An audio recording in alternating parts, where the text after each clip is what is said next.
Hey, Active Xers. So here we are again answering, in this case, the question of how to stretch lower back pain. Now, this is not going to be the answer you thought. So it's not going to be me getting down on the floor doing a bunch of stretches. It's going to be me talking, I'm afraid. And the first point I'm going to make is that if you are going to stretch, make sure you do it in a way that doesn't hurt. Okay, now you may find that your back is uncomfortable if you've been sitting, and most people when they sit tend to flex, they tend to bend their lower back forwards, and if that's the case, you almost certainly shouldn't stretch in that direction. But you might feel that bending backwards, stretching backwards eases your lower back pain. But the first and perhaps the most frivolous point I'm making here, frivolous is the wrong word, but kind of least in-depth point I'm making is that if you're going to stretch, then make sure you do it in ways that don't hurt. Now, point number 2, and perhaps much more important, is does stretching actually help? Well, don't shoot the messenger, but there is no evidence that stretching lower back pain either helps in the long term with prevention or indeed helps you to recover faster. Now, when I say no evidence, I'm talking about research evidence. So there's no research evidence that stretching actually facilitates a speedier return to activity and less pain. So that brings me to point number 3. Why does it feel good? Well, we're going to get right into the weeds on this one. So you may be sitting there thinking, but that's absolute rubbish, Gavin, because whenever I do my stretches, I always feel better and I get better. So a week, 10 days after the problem started, I am better. Well, I would say to you, just because you get better 10 days later, have you been having lunch over that period? Have you been having your lunches? Or have you been eating Snicker bars? Or have you been drinking a lot of water? Yes? Do you think it's one of those things that's helped you to get better? So why do you think the stretches are helping you to get better? So just because you do something and get better doesn't mean that that's why you got better. Maybe you were going to get better anyway. Okay? But you'll say, it feels good. Yes. Why does it feel good? Here we go. So when you stretch, or rather, let's go back. When you hurt something, there are little nerve endings out in your body, or in this case in your lower back, called nociceptors. And those nociceptors, they send a message through a nerve cell up towards the spinal cord. Okay? So nociceptor fires, sends a message up towards the spinal cord where it connects with the next nerve cell, neuron, which goes up towards your brain, which ultimately is where you're going to experience pain, albeit you feel it out in the body. Sorry, I told you I'd get a bit technical here, but bear with me. So nociceptors firing. But there are other nerves that connect into the space where the nociceptor meets the spinal cord. So in this area here, where the nociceptor comes up and meets the spinal cord, there are other nerve cells coming in called mechanoreceptors. Now, if those nerves fire, those mechanoreceptors, if they fire, they can block off the nociceptive input. So they prevent the nociceptive message from getting to the spinal cord. And what is it that causes mechanoreceptors to fire? Stretch and pressure. So mechanoreceptors are little nerve endings that respond to pressure and stretch. And their nerve cells fire in the presence of stretching and pressure. And by so doing, they block the nociceptive input from reaching your spinal cord. And that's why it feels good. So that isn't, I would wager, why you thought. Most people think, oh, they're stretching a tight muscle, and so you're easing that tight muscle, it's becoming looser, and so I feel better. It doesn't work that way. Yeah, so I'm not going to go into the physiology of stretching because that's a whole different topic, but take it from me, stretching does not loosen tight muscle, or even if it does, and to some extent it does, but that doesn't result in less pain. The reason you have less pain when you stretch is because of the stimulation of these mechanoreceptors which block the nociceptive input.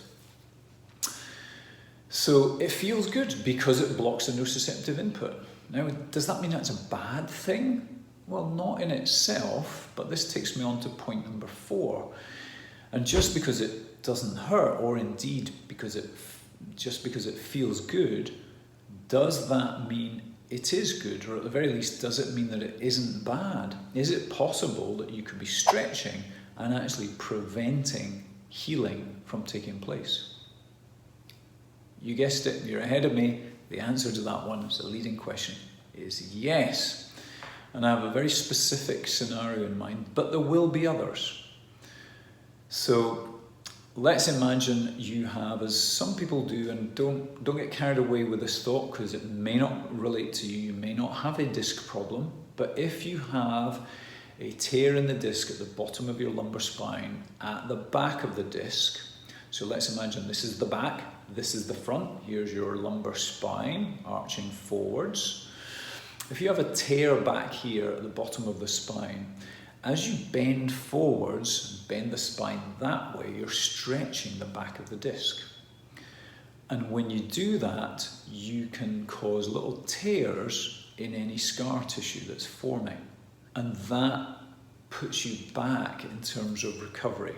So let me put this another way. Let me put it in the right kind of chronological order. So you tear, you injure the back of the disc. There is an inflammatory response, which hurts, by the way, because it stimulates the nociceptors locally. So you get this inflammatory response, and the next stage of healing is the formation of scar tissue that binds the bits of the disc back together again. But for that scar tissue to unite fully and strongly, it's most easily done, particularly in the early stages, if you avoid stretching it, because if you stretch it, you tear it apart again. So what I often see in clinical practice is people who have low-grade grumbly disc problems, or sometimes severe, really painful disc problems, and they're stretching. And when you stretch it, you are picking the scab. So if you can imagine that disc is forming its scar tissue, and you're just picking the scab. So you're back to square one, causing a recurrence or a continuation of the inflammation, which is what irritates the nerve and makes it painful. So if you want the disc to heal, you have to avoid stretching it. Oh, and by the way, the peripheral third of most people's lumbar spine discs, or indeed all intervertebral discs, the peripheral third doesn't have a direct nerve supply. So you can tear it, injure it, and you won't know. You don't feel anything. Some people describe they had a sense that something went in their lower back, but then it's hours later when the inflammation builds up that it gets really sore. So if you have that tear and you are stretching it, either through sitting and sort of curling forwards, or through specific stretches where you're pulling knees up to the chest or knees over to one side, or any of these kind of stretches, then you may very well be re-tearing the scar tissue and preventing it from healing. But it might feel good at the time because you're stimulating your mechanoreceptors, which are blocking the nociceptive input in the very short term. So it feels good, but unfortunately in this scenario, you're actually preventing healing from taking place. So that is me wrapping up this session on how to stretch lower back pain. If you are going to stretch it, make sure it doesn't hurt at the time. This is not a case of no pain, no gain. That has no role to play whatever in clinical practice. So if it hurts, don't do it. But does it actually help in the medium or long term? No, there isn't any evidence that it does. Why does it feel good? Because you're blocking the nociceptive input with the mechanoreceptor stimulation. And finally, could you actually be preventing healing from taking place? Well, in some situations, you definitely could. Well, you might ask, what should I be doing instead of stretching? There are a whole bunch of things that you could be doing. If you're listening to this on the podcast, go back and listen to episodes 1 to 6, the foundational episodes on the podcast that hopefully will give you the context so that you can be empowered and start to recover yourself. Or otherwise, just go to backpainandsciatica.co.uk. There's a huge amount of resource there. You can engage with our chatbot, which will give you a free report that will get you on your way to creating your own plan for recovery. Because remember, I always say there's only two reasons you don't get better. One is you have a rubbish plan, and the other is that you had a good plan, but you're not following it. So go to backpainandsciatica.co.uk for more help. Or if you're local to us here in the Edinburgh area, you can find us at active-x.co.uk. Okay, see you again soon. Bye-bye.